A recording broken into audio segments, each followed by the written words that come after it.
Good evening and welcome to chemistry class by Prakash sir. आइए हम लोग अनुसंख्यक गुणधर्म अर्थात कोलिगेटिव प्रॉपर्टीज़ का स्टडी कर रहे थे। मैंने बताया था कि कोलिगेटिव प्रॉपर्टीज 4 होते हैं। 4 में से हम लोग पहला वाष्प दाब में अपेक्षिक अवनमन पढ़ लिए थे, दूसरा क्वथनांक में उन्नयन पढ़ लिए थे, तीसरा हिमांक में अवनमन पढ़ लिए थे, लास्ट बाकी रह गया था प्रासरण दाब। इस प्रासरण दाब को परासरणी दाब भी कहा जाता है। देखिए ध्यान से, प्रासरण दाब या परासरणी दाब, जिसका इंग्लिश होता है ऑस्मोटिक प्रेशर। क्या होता है भाई? Osmotic pressure. ध्यान दीजिएगा, ये प्रासरणी दाब यानी कि प्रासरण दाब क्या होता है। तो पहले डेफिनेशन यहाँ लिख दिया है मैंने। क्या है भाई? किसी अर्धपरगम्य झिल्ली से, किससे? अर्धपरगम्य झिल्ली से यानी सेमी प्लाज्मा मेम्ब्रेन से विलायक के कणों का विलयन की ओर स्वतः प्रवाह क्या कहलाता है? प्रासरण कहलाता है। समझने का प्रयास कीजिएगा।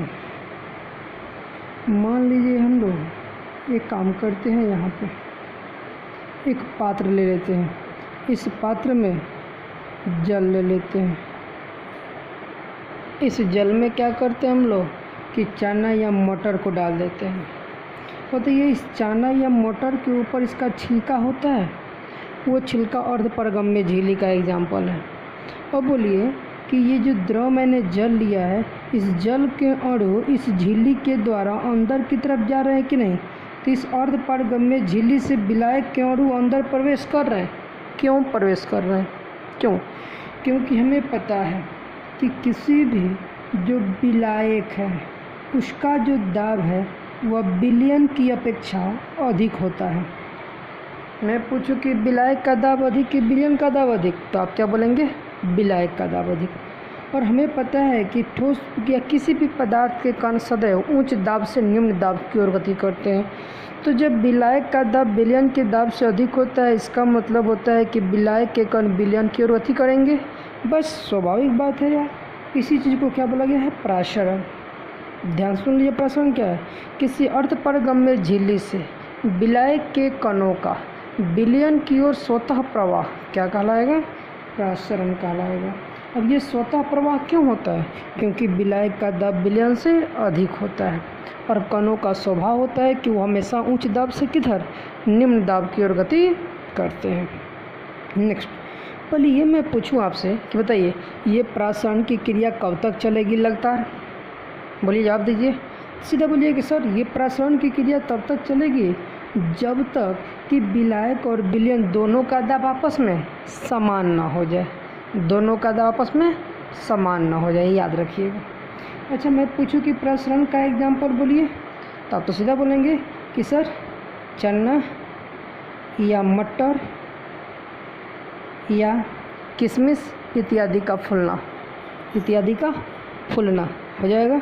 या फिर बताओ विद्यार्थी, शाम में जब हम लोग सब्जी खरीदने जाते हैं तो इन सब्जियों पर जो दुकानदार होता है लगातार पानी छिड़कते रहता है, तो वहाँ भी अर्धपरगम्य झिल्ली से यानी इसके छिलके द्वारा जल के अणु यानी नमी अंदर की तरफ जाता है कि नहीं? तो ये भी किसका एग्जाम्पल हो गया? प्रासरण का। नेक्स्ट बताओ, प्रासरण दाब। बताओ विद्यार्थी, प्रासरण की क्रिया क्यों हो रही थी? क्योंकि दाब में अंतर था। किसका दाब अधिक था? विलायक का। किससे अधिक था? तो विलयन से अधिक था। कन्फर्म थे हम लोग। अब बताओ विद्यार्थी कि प्रासरण की क्रिया यदि मुझे रोकनी हो, क्या करनी हो? रोकनी हो, तो प्रासरण की क्रिया रोकने के लिए हम लोग किस पे दाब लगाएंगे जी? स्वाभाविक बात है कि विलयन का दाब अधिक होता है। यदि विलयन पे दाब आरोपित करके उसे विलायक के दाब के बराबर कर दिया जाए तो स्वाभाविक है कि प्रासरण की क्रिया क्या हो जाएगी? रोक जाएगी।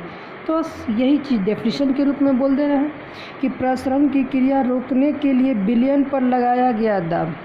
मैंने बता दिया कि विलयन का दाब विलायक के दाब से कम होता है। इस कारण से विलयन के ऊपर दाब लगा करके हम उसे विलायक के दाब के बराबर करने का प्रयास करेंगे और जैसे ही ये दाब बराबर हो जाएगा प्रासरण की क्रिया रुक जाएगी। क्या हो जाएगी? रुक जाएगी। बस वही जो मैंने दाब लगाया उसी दाब को क्या बोलेंगे? प्रासरण दाब। ध्यान दीजिएगा, प्रासरण की क्रिया रोकने के लिए विलयन पर लगाया गया दाब क्या कहलाता है? प्रासरण दाब कहलाता है। इसे पी या पाई से सूचित किया जाता है। क्योंकि यह एक दाब है इसलिए इसका मात्रक विद्यार्थी क्या ले लेंगे हम लोग, एटीएम ले लेंगे, बार ले लेंगे, टॉर ले लेंगे, पास्कल ले लेंगे, सेंटीमीटर एचजी, एमएम एचजी बोल देंगे ना प्रसरण का दाब। और प्रसरण के लिए फॉर्मूला होता है पाई बराबर CRT। आइए इस फार्मूले को प्रूव करेंगे आगे चल करके। तत्काल याद रखिएगा पाई बराबर CRT, जहाँ पाई क्या है, ऑस्मोटिक प्रेशर, सी क्या है भाई बोलिए, सी तो मोलर कंसंट्रेशन, मोलर सांद्रण, आर क्या है स्थिरांक, टी क्या है टेम्परेचर तापमान। नेक्स्ट उल्टा प्रसरण। अभी मैंने बताया आपको कि यहाँ पे पता है कि विलायक का दाब जो है विलयन के दाब से अधिक होता है। जब हम लोग विलयन के ऊपर दाब लगा करके उसके दाब को विलायक के दाब के बराबर कर देते हैं तो प्रसरण की क्रिया रुक जाती है। क्या हो जाती है, रुक जाती है। यदि हम लोग विलयन पे जब दाब लगा रहे हैं उसी दाब को मैं बढ़ाते चला जाऊँ, यानी इस विलयन के दाब को विलायक के दाब से अधिक कर दूँ, तो बताइए तो कण किधर से किधर गति करेगा, खूब आराम से बता देंगे आप, बोलिए। यस, स्वाभाविक बात है कि जब विलयन का दाब अधिक है विलायक का दाब कम है तो विलयन के कण विलायक की ओर स्वतः प्रभावित होने लगेंगे। तो बताइए जब विलयन के कण अर्धपारगम्य झिल्ली से विलायक की ओर स्वतः प्रवाहित होने लगे तो ये जो घटना होगी प्रसरण के अकॉर्डिंग है कि प्रसरण के विपरीत है, स्वाभाविक है प्रसरण के विपरीत है, क्योंकि प्रसरण में कण किधर से गति करते हैं, तो प्रसरण में विलायक के कण विलयन की ओर गति करते हैं और इस स्थिति में विलयन के कण विलायक की ओर गति कर रहे हैं, तो यह घटना क्या कहलाती है, उल्टा प्रसरण, जिसे प्रतिलोम प्रसरण यानी व्युत्क्रम प्रसरण यानी रिवर्स ऑस्मोसिस कहा जाता है। ध्यान से देख लीजिए डेफिनेशन। जब विलयन का दाब विलायक के दाब से ऊंच हो, मैंने अभी बताया कि जब विलयन का दाब विलायक के दाब से किसी कारणवश हमने ऊंच कर दिया हो तो अर्धपारगम्य झिल्ली द्वारा, स्वाभाविक बात है कि अर्धपारगम्य झिल्ली द्वारा जिसका दाब अधिक है उसे कहेंगे ना, अर्धपारगम्य झिल्ली द्वारा विलयन के कण विलायक की ओर स्वतः गतिमान हो जाते हैं। ओके, अब बताइए जो कण गति कर रहे हैं, ध्यान दीजिए, तो कणों के प्रवाह की यह दिशा प्रसरण के क्या होती है भाई, विपरीत होती है। विपरीत होने के कारण यह घटना क्या कहलाता है, उल्टा प्रसरण कहलाता है। इसका एग्जाम्पल देना हो तो सीधा बोल देंगे समुद्री जलों का विलवणीकरण, समुद्री जलों का विलवणीकरण। आगे देखिए, अभी तक आप लोग और सभी अनुसंख्या गुणधर्मों में क्या होता था भाई, तो हम लोग देख रहे थे कि सब में राउल्ट नियम दिए थे, लेकिन इस बार प्रसरण दाब वाले में एक वैज्ञानिक है वान टॉप, इन्होंने नियम दिया है, ठीक है ना। भिन्न भिन्न विलयनों के प्रसरण दाबों का अध्ययन कर और उनके प्रभावित करने वाले कारकों का भी अध्ययन कर वान टॉप ने प्रसरण दाब संबंधित 3 नियम दिया। इसमें प्रथम नियम क्या कहता है, तो इस नियम के अनुसार किसी विलयन का प्रसरण दाब उसके आयतन के व्युत्क्रमानुपाती होता है। इसको आप उलट के बोल सकते हैं कि किसी भी विलयन का आयतन जो होता है उसके प्रसरण दाब के व्युत्क्रमानुपाती होता है, अर्थात आप ऐसे बोल सकते हैं V is inversely proportional to P। अच्छा, अब बताइए विद्यार्थी कि यह जो कंडीशन है किसके अनुसार है। यदि आप 11th पढ़े होंगे तो पता होगा कि जी सर यही बॉयल का नियम था। किसका नियम था, बॉयल का। इसलिए वान टॉप के प्रथम नियम को बॉयल वान टॉप नियम भी कहा जाता है। क्या, बॉयल वान हॉफ नियम भी कहा जाता है, याद रखिएगा। क्या बने वाला, किस नियम को बॉयल वान टॉप नियम कहा जाता है, इसको हम इक्वेशन फर्स्ट बोल देते हैं। आपको पता है ना कि 3 नियम दिए। देखिए दूसरा नियम क्या है, इस नियम के अनुसार किसी विलयन का आयतन परम ताप के समानुपाती होता है यदि प्रसरण दाब स्थिर हो, यानी नियत प्रसरण दाब वाले विलयन का आयतन परम ताप के समानुपाती होता है, अर्थात V directly proportional to T। यदि इसे हम लोग इक्वेशन सेकंड बोल देते हैं। अब बताओ विद्यार्थी, V directly proportional to T किसका नियम था, चार्ल्स का। इसलिए द्वितीय नियम को हम लोग चार्ल्स वान हॉफ नियम कहते हैं, याद रखिएगा, चार्ल्स वान हॉफ नियम कहते हैं। तीसरा नियम क्या है, तो इस नियम के अनुसार नियत ताप पर, देखिए बाबू, नियत ताप पर समान प्रसरण दाब वाले विलयनों, समान प्रसरण दाब वाले विलयनों में अणुओं की संख्या समान होती है। और ये नियम किसका था विद्यार्थी? एवोगाड्रो का। याद कीजिए 11th की पढ़ाई है, 11th की पढ़ाई है भाई। पदार्थ की अवस्थाएं द्रव एवं गैस में Boyle's law, Charles law, Avogadro law, Gay Lussac law, वहीं पे पढ़े थे डाल्टन का आंशिक दाब नियम, वहीं पे पढ़े थे हम लोग ग्राहम का विसरण नियम, गैस का गतिजान्विक सिद्धांत, वंडरवाल समीकरण, ये सब चीज़ वहीं पढ़े थे, उसी चैप्टर की कहानी है। तो ये जो वान टॉप का तीसरा नियम है, इस तीसरे नियम को विद्यार्थी एवोगाड्रो वान टॉप नियम कहा जाता है। इसको हम थर्ड इक्वेशन बोल देते हैं। यह देखिए, लिख लीजिएगा आप लोग कि इसे एवोगाड्रो वान टॉप नियम कहा जाता है, एवोगाड्रो वान टॉप नियम कहा जाता है। अब बताइए विद्यार्थी, यदि मैं बोलूं कि समीकरण 1, 2 और 3 से, तो बताइए समीकरण 1 से बोलता है 1/p, यहाँ से बोलता है t और यहाँ है क्या n। तो क्या मैं इसको लिख सकता हूँ? समानुपाती का चिन्ह हटाऊंगा तो एक कांस्टेंट चाहिए। आइए मैं कांस्टेंट दे देता हूँ r। अब बताइए r into n T by क्या हो जाएगा? ये p इधर जाएगा तब पी भी बराबर क्या हो जाएगा? NRT। याद है ये गैसों के लिए प्रूफ किए थे, P बराबर NRT, जिसे सात्विक गैस समीकरण कहा जाता है। क्या कहता है भाई? यूनिवर्सल गैस इक्वेशन बोला जाता है। अब यहाँ से यही P बराबर क्या हो जाएगा?